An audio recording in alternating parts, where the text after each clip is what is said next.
Alright then, today I'm going to attempt to install a set of Givi engine bars for the V-Strom here. I've watched a couple of videos on how to do this, but it looks pretty straightforward, so I'm going to try and give it a shot. First, here are the quick overview of the tools that's going to be required for this job.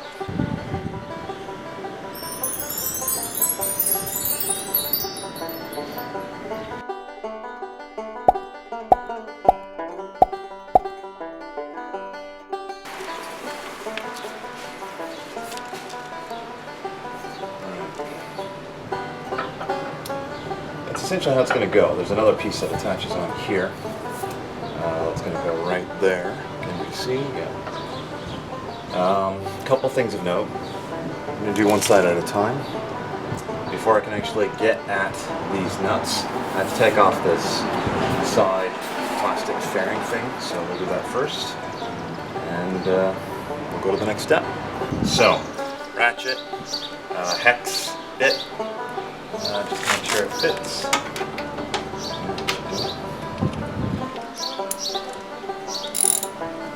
go to the lefty-loosey.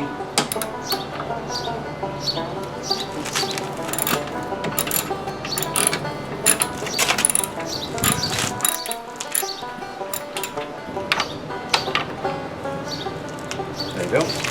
Now apparently these are just in with, you just yank them out. They're like little plastic plugs.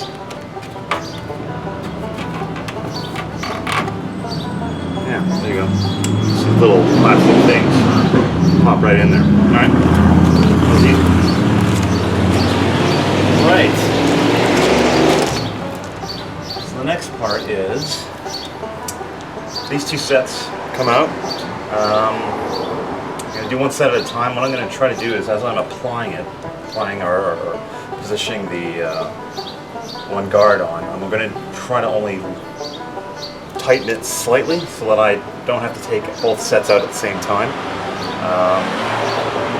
Just makes me nervous about taking too many pieces out of the thing that's holding the engine.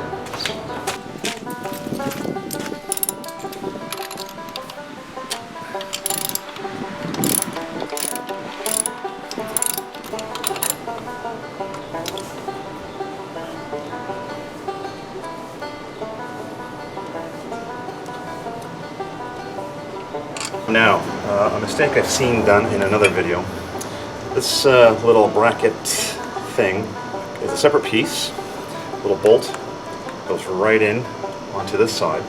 Other fella took this and actually put this right on first before he had affixed it to the bar itself. That caused him problems later on. So what I've done is I put this bolt in here, the screw in here. I've tightened it mostly, but it still leaves a little bit of play because, again, I want a little bit of play on this before I take these out, so I can actually move this just a little bit.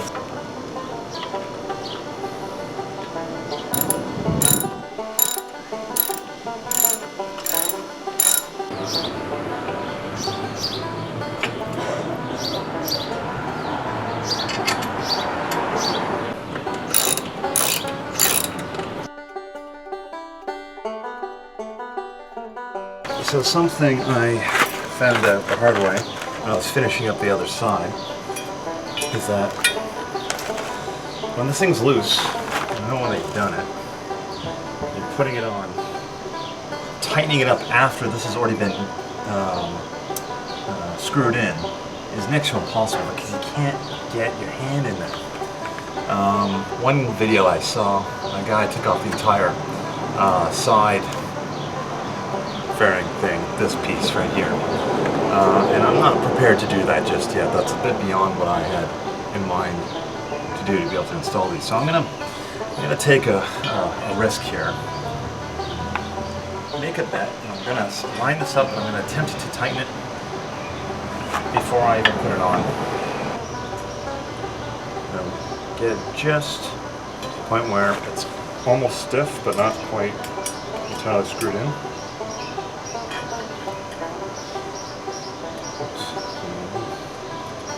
So I can still move it, but it'll stay in place.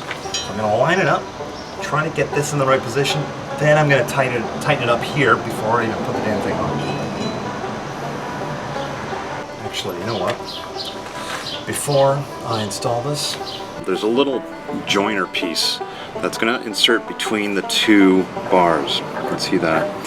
First of all, there's a little rubber O-ring that goes on each side. So, got one on, we'll put the other one on here. Just like that. Right, okay. So before I put the other one on, let's get this in on the one side, because I bet you it'll be really hard to put on after I get the other side on.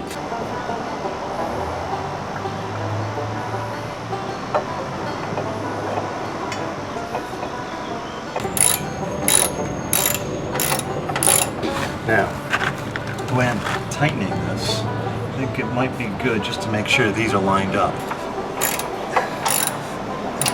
Alright, that's pretty good. So what I'm going to do is there's washer, screw, and this little spacer piece. Can you see that? Can you see that? Can you see that? Spacer thing that's going to go right in between the two of them. Screw in the washer. I'm going to put that in, and then once that's done, I'm going to screw everything really, really tight.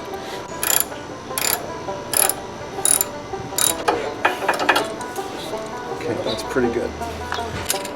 Just giving it a little bit of a turn with the extra bar on this extra pipe.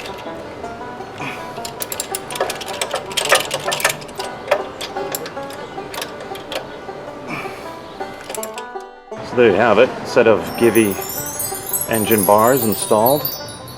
Look pretty good. All in all, went pretty well. A couple things tripped me up a bit, but anyway, there you go. How not to install a set of Givi engine bars.